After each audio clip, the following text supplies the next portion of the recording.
We're gonna do a podcast intro. We can. You want to do an intro? Okay. I'm ready whenever I'm ready recording. So. Hi, I'm Nathan. And I'm Katie. And you're listening to the Content Marketing Lounge podcast. You want to do that again? Yeah, we should.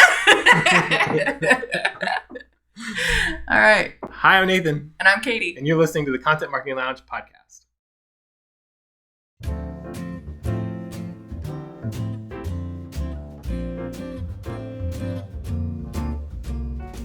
All right. So, what are we talking about today? Dumpster diving? Yeah, after the worst intro we've ever recorded. I forgot what to say. I was halfway through what we were supposed to say, and I couldn't remember the title of the podcast. He was riffing about listening to Rob Bell right before I was. His podcast, the last podcast he had, and the construction of it, and all kinds of nerdy things that, I don't know, maybe content creators would like. I mean, we're not going to riff on it here. I get into that too, but whatever. Yeah. We want to talk about dumpster diving. Yeah. Dumpster diving is a term that. Did you invent this? I think. Well, I mean, I didn't invent the term. Okay, well, that's what I'm asking. If you invented the. Well, I mean, did you invent the term as applied to content marketing? I think so. Yeah. Well, I hadn't never heard it used that way. So, okay. So let me explain what I mean by dumpster diving, because it is a plague upon our industry, and it needs to stop. And let me sort of explain what it is. And I'm sorry, because there's so many of you listening to this who are going to be like, oh crap, that's me. And I want to say, I mean, some days it's me too. So, yeah, that's true. Like we've done it. But there are differentiations and there are gradients of it, and we need to talk about those. So there's a spectrum here. It's not necessarily black and white. So let me talk about dumpster diving in its worst form. So you as a content marketer listening to this are aware that there is a giant pile of awful content floating around the internet every single day. So look in any content marketing community, any content marketing group, look in all of the LinkedIn groups about content marketing, all of them, and you'll just see this river of really not so good content. That's just that people find some keyword. Yeah. And so the way that it works is, so let's say I own a software business, okay? Because we work with a lot of software businesses, and I want to do, okay, we need to do content because HubSpot says we need to do content. So, or we just bought HubSpot and now we need to make some content so that revamp a blog or so something. that the content engine starts to create leads so that I can, justify the HubSpot expense to my VP or whatever it is. And it's true, because like the thing that makes most content marketing efforts fail is the content, like the actual content itself, like creating enough content to get things going. And so, you go online, you say, how do I do content marketing? And everybody says, oh, you got to get some keywords, and then you got to get a writer. Well, you don't have a writer. So you go on Upwork and you find a writer. And you say, here's this list of keywords. And put them in this thing. Can you write me an article about customer relationship management? Yeah. It's about CRMs. And then I want you to, and Backlinko says that my keyword density should be this. It's probably not Backlinko. It's probably a Moz article from, I don't know, 2015 that you read. Okay. That talks about keyword density and how you got to mention this many words this many times, and then you got to use the Google LSI generator to create latent semantic index synonyms that will be that are going to show Google. Yeah, my head hurts like, trying to conceive of right. all Don't you this feel stuff, a little like green around the gills just absolutely? Oh no, I feel like I know. When you talk about it, I understand what you're saying. Yeah. I can follow it and I have complete grasp of it, but I could not produce any of that in my own brain. And here's the thing: is that like I just hired you, Katie, to do this for me. Are you a customer relationship management expert? Sure, a little bit. Or you can. I got Google. I can fake it. You got Google, right? Right. You got so just Google it and find some stuff that's about customer relationship management, and then write an article based on that. Okay. And so you will. Yeah. Because you're a writer. Yep. And you need the money. Yes, I do. And so you might charge $100 or $200 or whatever. $18, whatever. $18 if you're talking about a content mill. And you'll give me back a 300-word article or a 500-word article or a 1,500-word article even. Right. And what you do to create that article is you just go find a bunch of articles that are ranking for customer relationship management, the keyword customer relationship management. And really, the thing that you should do, like the thing that makes it easiest for you, is to find list posts. Aren't those great? Because you can then grab like point number 2 from this article, Yep. and point number 4 from this article. That's the definition of how I've been taught to do it at times. Right. Like this is how certain which marketing agencies teach their writers to do it. Which is funny because in an academic setting, I literally taught students who were writing research papers to mine the heck out of the endnotes or the footnotes of all the attributions from where the information came from. Because if they're trying to write a research paper on a particular topic, like, yeah, you want to go chase down all these other leads that will bring you to more information. Right. But when you're on the internet and you're just cherry picking like 0.3 here, 0.2 here, 0.7 here, and now I have a new article. Like, so that's a different ethical situation. You combine them, and now you have a 5 steps to improve your customer relationship management article that you've now put together from these other 6 articles, right? And then you hand that into your client. Your client's like, looks good to me. Like it has the keywords, and like you massage the wording, right? Like you didn't blatantly copy.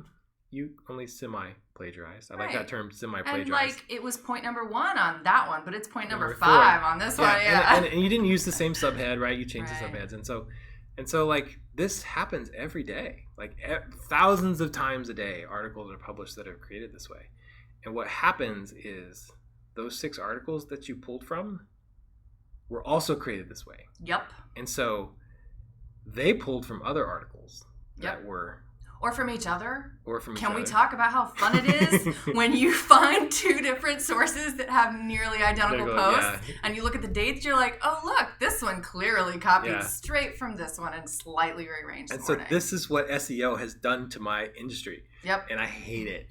Now, look, I'm not against SEO. In fact, I wrote a post recently about how I'm sort of grudgingly beholden to it. I'm not beholden to it, but I'm coming to terms with it.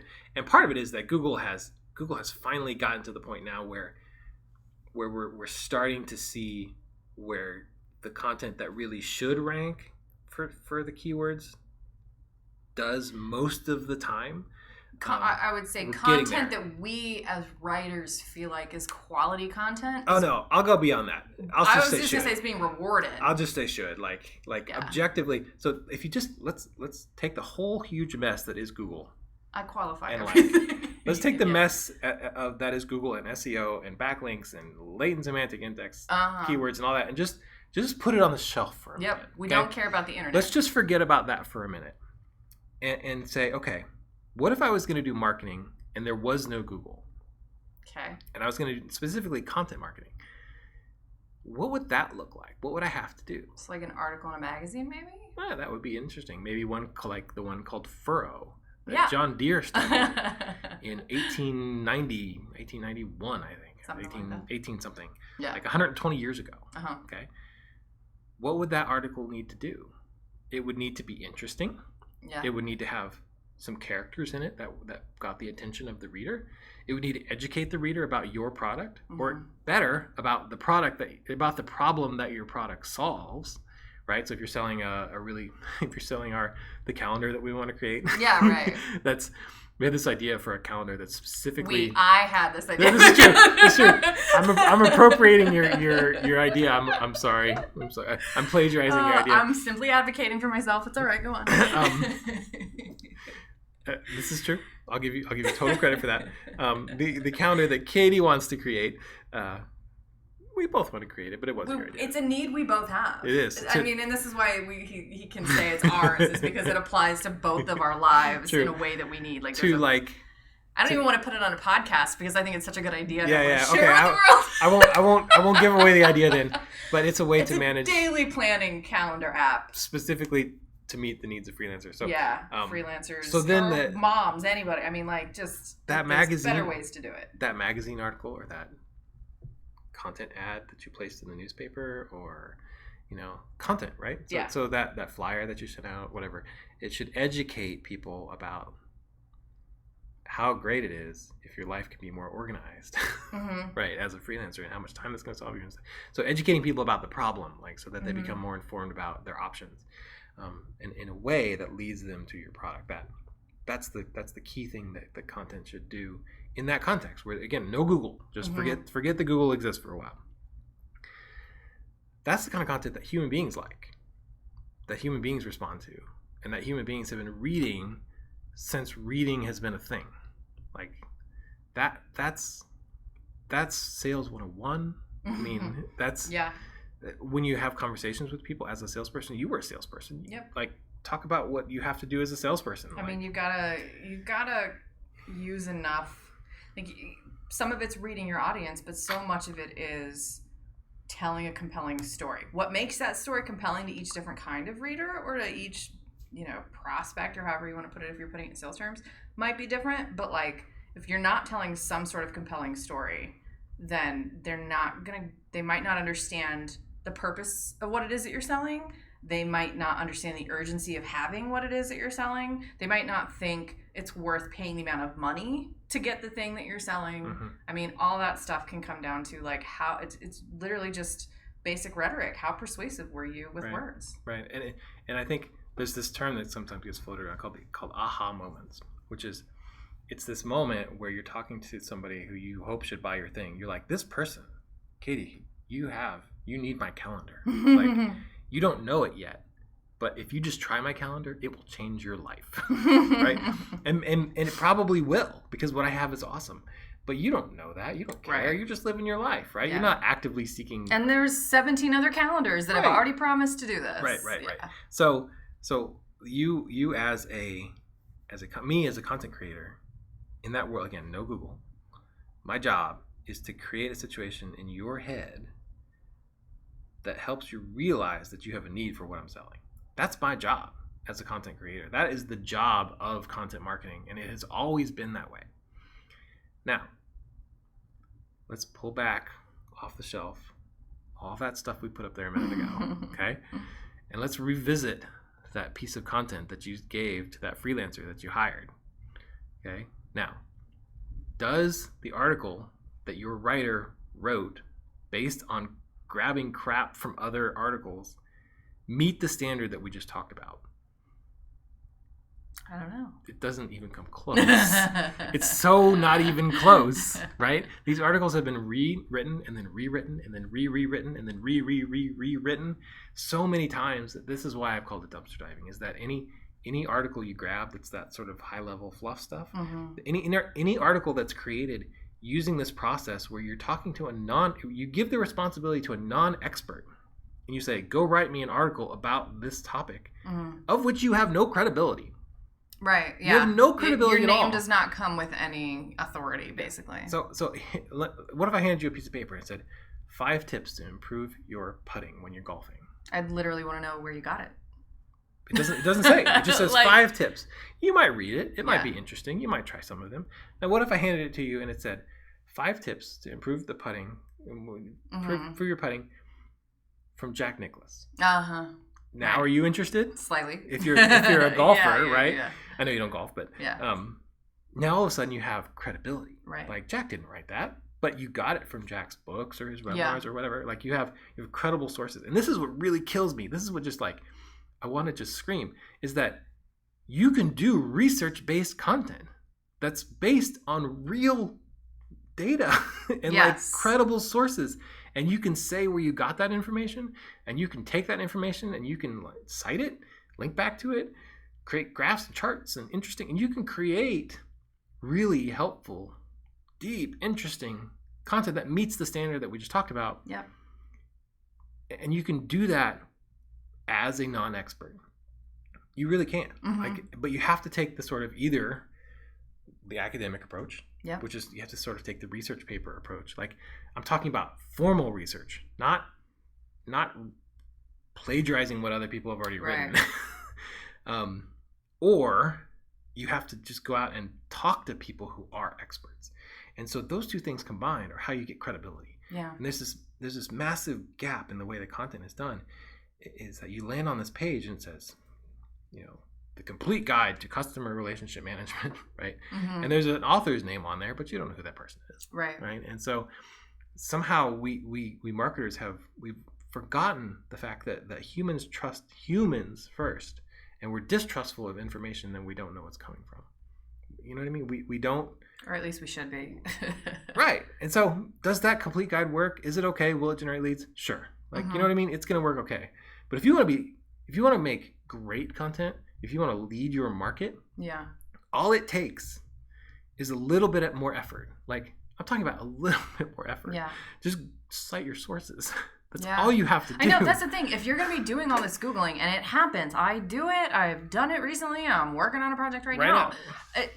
There's a huge difference between grabbing a bunch of random information on the internet and slapping it together. And presenting it as yours. Yes, right, and putting my name on it, as opposed to citing all of those things in a nearly academic way with just hyperlinks to the original sources. That's all you got to do. Because if you're linking to those sources, you don't need credibility behind your name. There is credibility behind those names. Yes, exactly. And that's what people are going to listen to. And not only that, if they find your piece interesting enough to read through it, they're probably going to find the topic interesting enough to want to click through that stuff. Right. And like at that point, you've done a service to the world. Like you haven't just created content. You've actually provided something of value. Even so today, I got sent this. Backlinko is a great example because every month somebody will send me a backlinko something that says, we need to make it like this. And I know, like, Brian Dean he's awesome. I love his stuff. I read his stuff. But they sent me like so it has this sort of toggle thing on it that's really cool that you can sort it up at the top. Anyway, they said, why can't we make it like this? Well, we can't. Just take some coding. It takes some effort. If you look at all of Brian Dean's best stuff, like Brian Dean's most famous, at least content marketing article that I'm aware of, is the skyscraper technique, and we'll link to it in the show notes. And it was the story of what Brian did to promote his posts in a way that got him all kinds of SEO like results.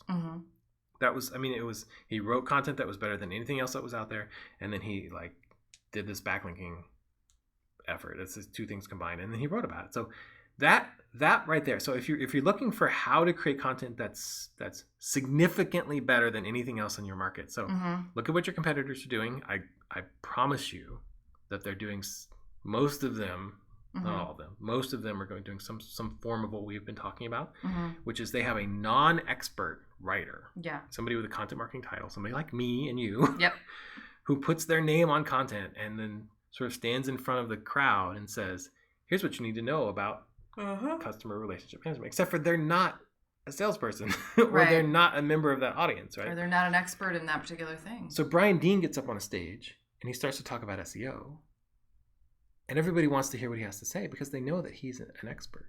But if Brian Dean hires a freelancer and says, hey, go up on stage, talk about SEO, like, nobody, like, they'll listen, right? It's a topic that's interesting, but it has significantly less impact than when the source is 100% credible.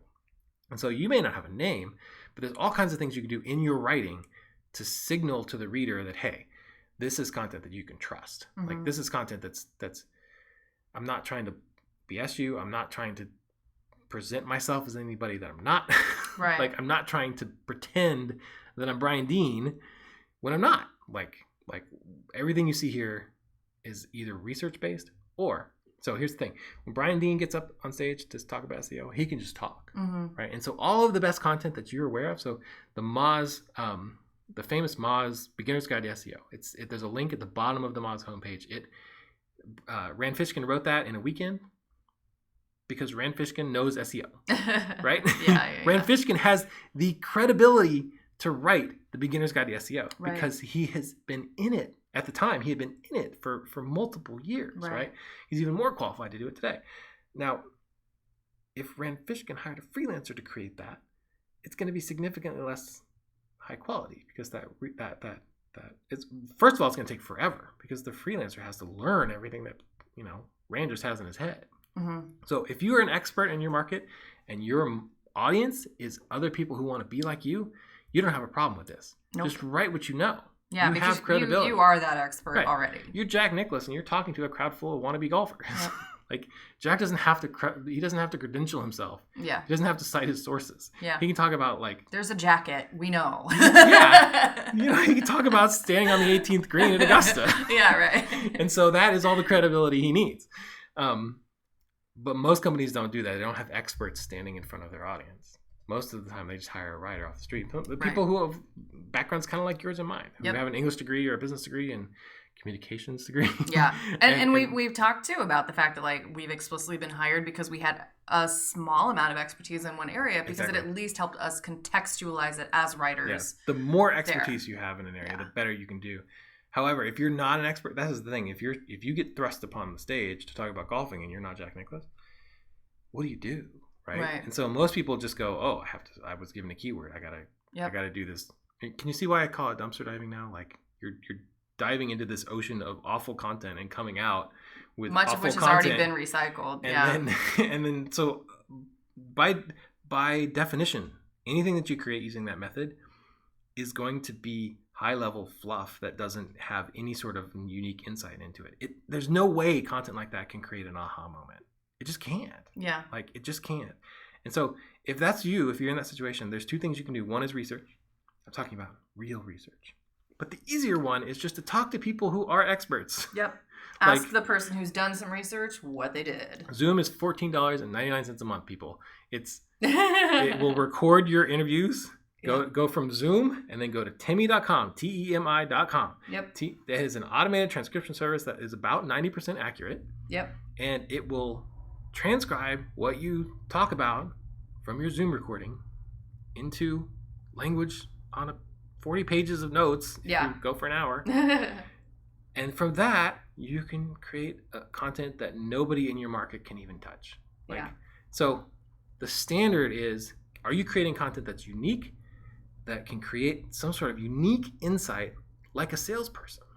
Like, can you do that? Is your content doing that? If it is, then good for you. Mm-hmm. You probably are not using the dumpster diving process. Whatever you're doing is working and good for you. So you're either using research or you're using interviews or you have some sort of expert who can talk to it. One of those three things. Right? If you're doing content today and it's not working, you're like, why is it not working? Like, we're not getting traffic. Why doesn't anybody care what I've written about? Nobody shares. Yeah. Amazing that nobody shares what I wrote. Yeah. Time on page or whatever is super low. It's just like, no wonder nobody shares this content. Step back for a minute. Look at your content. Now, it may have great headlines. Mm-hmm. Like you may have gotten, you may have done your study of BuzzFeed and Upworthy, like you should, mm-hmm. and gotten really good at writing headlines. There's one blog in particular that publishes multiple content marketing articles every day, and they are amazing at writing headlines. Mm-hmm. But it's like, I really like pastries. I really do. A lot. Okay. And the more air that is baked inside of a pastry, the better it is. Okay. Like content marketing is the opposite of that. Like the fluffier and airier. Yes. And so sometimes I click on a headline and I'm expecting something dense. Yes. And thorough. Yep. And I get a pastry. Yep. It's maybe we should call it pastry content is a terrible word, but I mean it's friendlier sounding than dumpster diving. This piece of art, this piece of content is a croissant, and I wanted I needed a ham sandwich. I needed something a lot more significant than this, and an hour later I feel terrible after eating a giant croissant. There's a guy we're going to co-working space with a kitchen. Yes. And so there's this guy who comes in a couple times a week and he makes these amazing like baked pastries. He makes a lot, but the guy has figured out chocolate pastry, which is just like mind blowing to me in the bakery world. So if you're listening, I'm sorry to do this to you because if you're driving along and now you're going to be hungry, but like chocolate croissants, like giant ones. Yeah. They're amazing. Not a croissant with chocolate in it. Like a chocolate croissant with chocolate in it. Yeah, and you're hitting all of my buttons. Yeah. So that's my friends at Grow and Convert, Benji and Davis, call that mirage content. Mm-hmm. You click on it, you think it's going to be great. Yep. And then you read it and you're like, this isn't very good. Like this didn't teach me anything. It's like cotton candy. It did. It's great. Yeah. This is There's like a whole 3 ounces of sugar, and it looks like the size of a grocery bag. Somehow they air fluffed sugar, mm-hmm. And figured out how to charge $7 for it at the ball game or something. That kind of content, it doesn't convert. Yeah. It may get you traffic. Google may pick it up, but it doesn't convert. And you may be able to take that content to your boss and be like, look, we doubled traffic. And if that's all you're measuring, then you know in your heart, and I know because I've been there. I did it at an old job. I doubled traffic, and I was 100% certain that it wasn't doing anything for the business because I just knew it wasn't. Like I knew that the conversions weren't going to be there. And so you may in your office hear terms like, oh, well, it's good for our branding. Oh, it's good for our SEO, or it's good for awareness. Awareness is kind of the catch-all for content marketing that didn't work. Okay, so how do you? Okay, so counterpoint. How do you differentiate that from tribe building efforts? So tribe building specifically has to do with interacting with people. So tribe building has to happen in a community setting. So it can happen most often in something like a Facebook group. So that the Content Marketing Lounge Facebook group is a tribe. So it doesn't have to happen in a true online forum, right? So Seth Godin talks about tribes constantly, but he has created an audience that together is identifies themselves as part of the sort of the purple cow. They use the language. They use purple cow. They have this sort of shared vernacular that creates this sort of tribe. And permission marketing is another one that pops up from Seth Godin world. So now he did that with a blog. I mean, he did it with he's still doing it with a blog. So it doesn't have to happen that in a community. A community is just the easiest way to do it. So by definition, dumpster diving content, that content that nobody actually likes, doesn't get comments. Yeah. And so no tribe can be built from a content effort that doesn't get comments. If no one's interacting with it. There's one organization in town that I'm aware of. It's a really big organization. It's a medical establishment. They have 6 people in their marketing and PR department. One person posts all of their content to the page, and then to their Twitter, and then to I think they're on Instagram even. I don't know why a hospital would be on Instagram, but guess how many likes and hearts? Let's see, 5 plus the original poster. 5, probably? Yeah, 5. It's the original poster, and then 5 more every single time. And that's not a tribe. That's people shouting into a void, into the nothing. They might get a random one every now and then. If the photo was good, or if they happen to catch one that happened to have a good headline. So content marketing has to go all the way through. It can't be just about traffic. It can't be just about SEO keywords.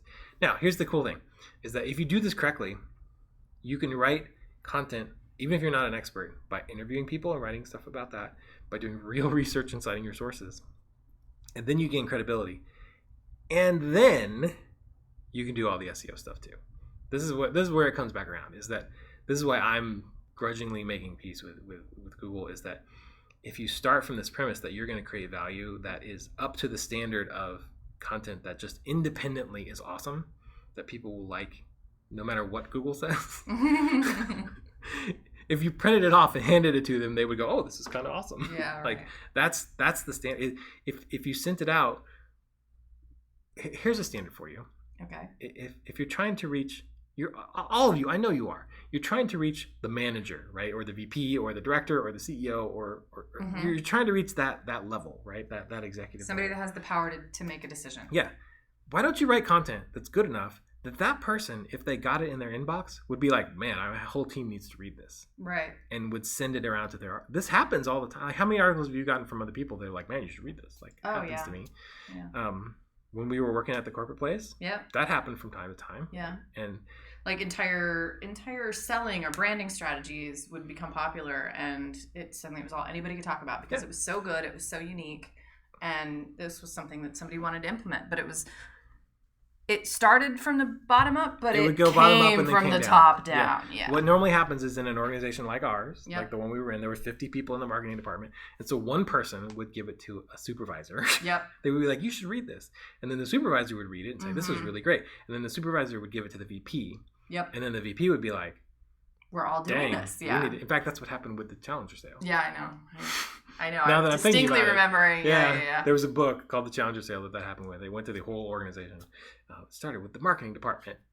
the marketing department changed the sales department. Imagine that. It was great. The president of the company stood up at the all company meeting one day and said, I got this book about sales from the marketing team. And he sort of looked over at the sales VP and he was like, I wonder how I got it from the marketing team and not the sales team. Why is it that my marketing team is better up on like new sales techniques than my sales team? But anyway, that was a fun moment for all of the marketing team. So the standard that you should have is make content that's that good, that gets shared up and down within the organization that you're trying to reach. Because guess what? If you make it that good, that's how you reach the VP, because the VP is not going to just click on it. Like they need it to come from some other source that says, hey, this is worth your time. So if that's your standard, write that article and then go to your keyword sheet and say, okay, I have this great article. Yep. Now you can do some keyword work. If you've done your keyword research ahead of time, you should have an Excel sheet somewhere or a Google sheet that has a whole bunch of like keyword options in it. Mm-hmm. But don't start with that. Please don't start with that. Yeah. I'm begging you not to start with that. Do that once you have something awesome. And then you can make the title, change the title just a little bit so that it has the same punch, but now has a keyword in it that gets 3,000 views a month. Right? Like now you've got something awesome that has the potential to get ranked in Google. And once people actually land on it, they'll think it's amazing. So, and those two things are going to feed each other. That's how content marketing, the SEO can come here, and the sales component that content marketing has always been about come together to make awesome results. And so every project I've ever been involved with that had great results, like we had a few last year, like that's how they go. Like that's how it works. You got to marry those things, two things together. I worked on a project for a while that the content was awesome, but we weren't doing the SEO thing.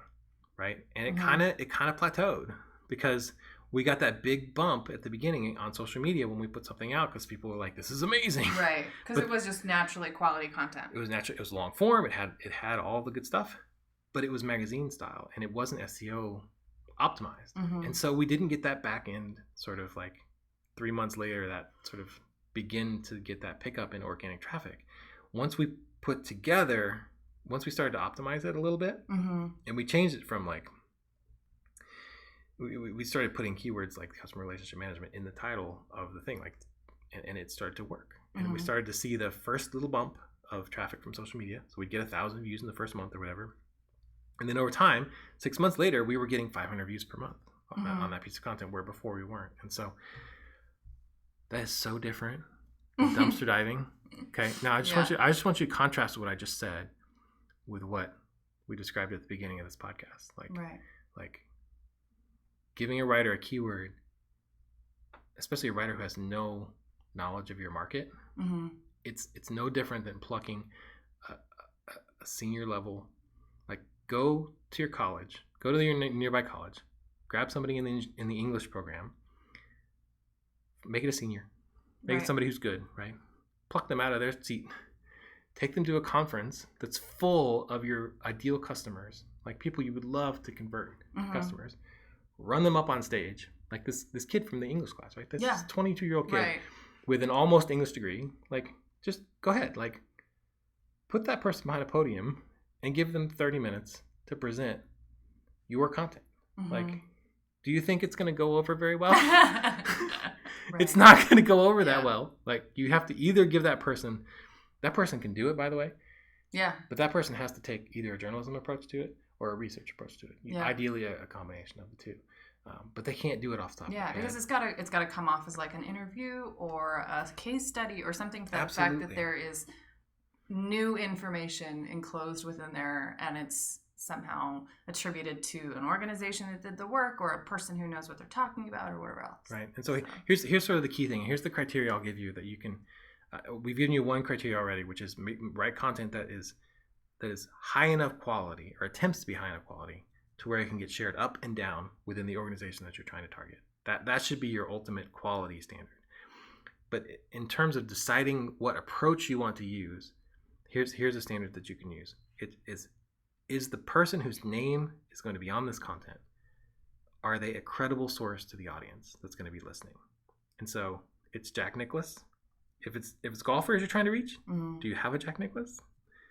If you do, you're in good shape. Right. Just let that person write. Yeah. And it doesn't have to be somebody everybody's heard of. That's never No. going to happen in 99.9% Your of local articles. golf pro could do it. Right, exactly. Yeah. But if you qualify them and say, hey, this is the local golf pro. This person's been golfing for 27 years. They've been giving lessons for 18 of those years. Here's a link to their LinkedIn that shows you all of their stuff, which we do a lot when we do these interview posts. We will link straight to LinkedIn or a company profile page on that person so that we are clearly qualifying that this is an expert and they have the goods behind why we're listening to and them, you can basically. look into it yourself if you want, especially if there's a link there. Now, if you're having that person write in the first person, that person just naturally is going to have credibility because they'll be just talking about their experiences. They'll use the word "I" a bunch. Yeah, and it's going to work like that. That content works. The other, if you have the golf pro, have them write in the first person. Okay.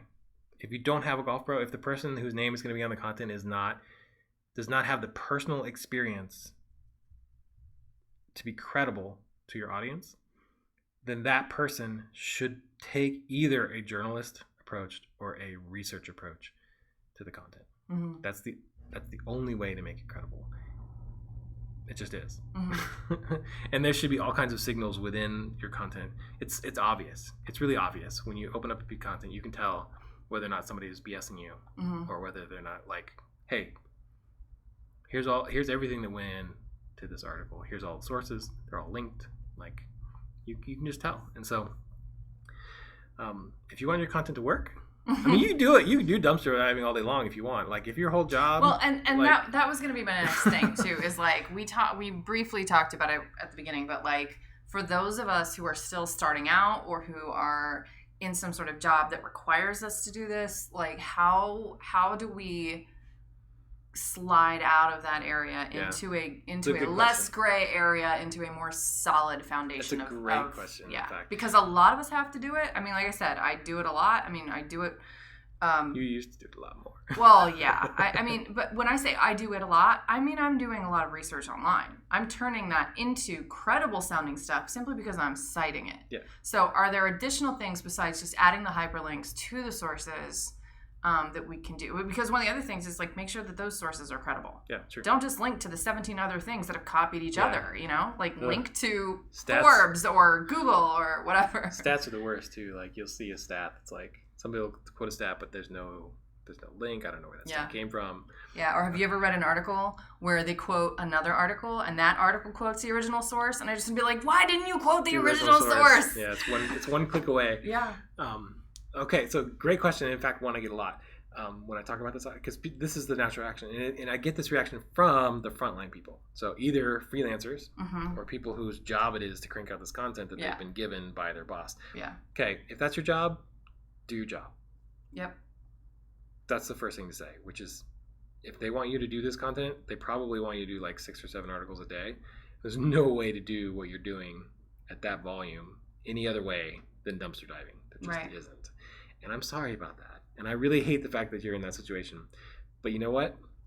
Sometimes if you're an employee, you got to do what you got to do. Yep. And if you're a freelancer, sometimes you just need to do what you got to do to take the people's money.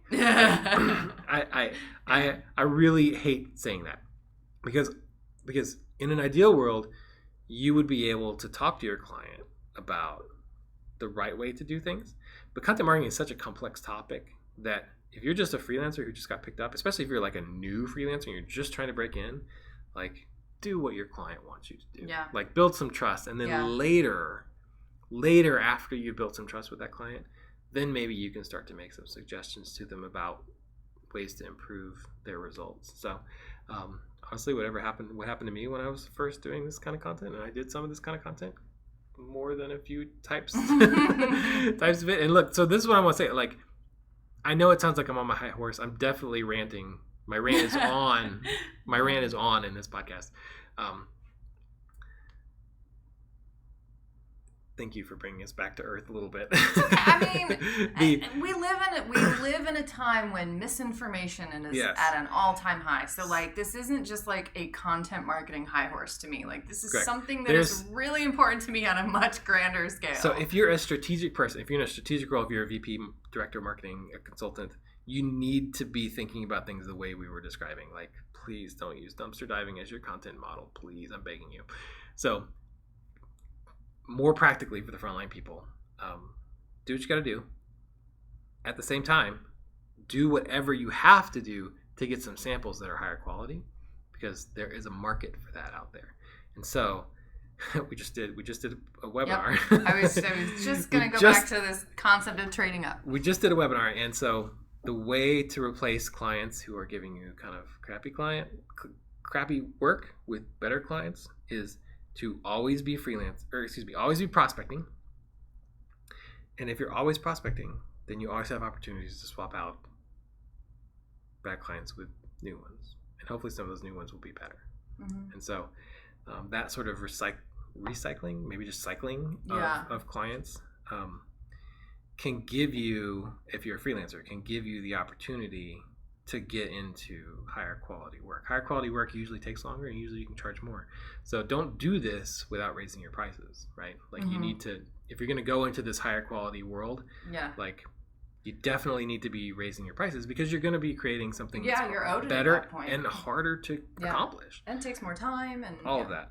So that's just very boots on the ground, practical advice. Like, don't shy away from doing content. Like, sometimes people come in and they want their car painted and the color is terrible, but sometimes people want a tattoo and the tattoo is terrible, but the tattoo artist does it because that's what the person wants. And so when you're a service provider, sometimes you just do what the client wants and you don't put it in your portfolio.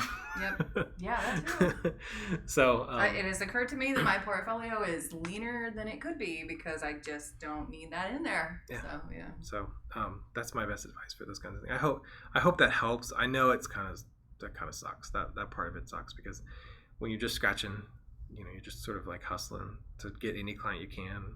Like, you take the work. You know what I mean? Yeah. And there's no please know this, there's no shame in that. Like, there's no shame in doing what you have to do to make the numbers what you need the numbers to be. But over the long term, build a plan to constantly sort of be getting new clients. To phase out of that. Yeah, to try and phase out of that. Because if you want more money for your work, that's where the quality work, where we live, like, that's where it's at. Like, if you want to get to a place where you can charge $1,000 per blog post instead of $100 per blog post, it's not dumpster diving. Right. Yeah. So some things we should talk about. We have new things coming to the group. We have a upcoming training about, speaking of raising your rates, on Thursday. So this upcoming Thursday in July, we'll have. Give me a date. What's the second Thursday in July?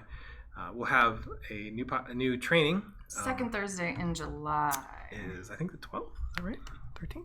12th. The 12th. No, sorry, 11th. The 11th. So the 11th. A week after 4th of July. July 11th.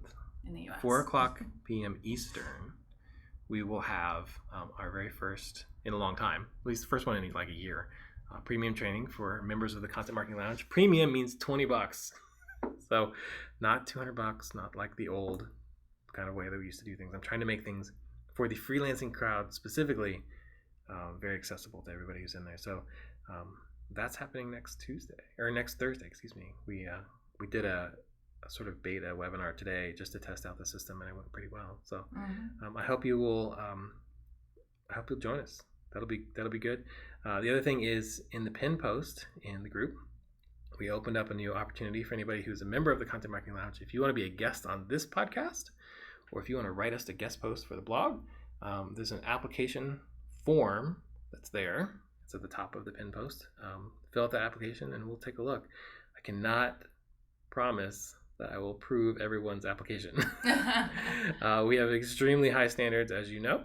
And we got 5 or 6 already right away. So some for one, some for the other, some for both. So I will respond to everybody, or me or Katie or both of us will respond to everything that comes in. I appreciate in advance your patience. We're we're busy people. So it may take us a little while to get back to all of the things that come in, but we're really excited about that, about having some new voices on the podcast, some new voices on the blog. We're a community, and we take that really seriously.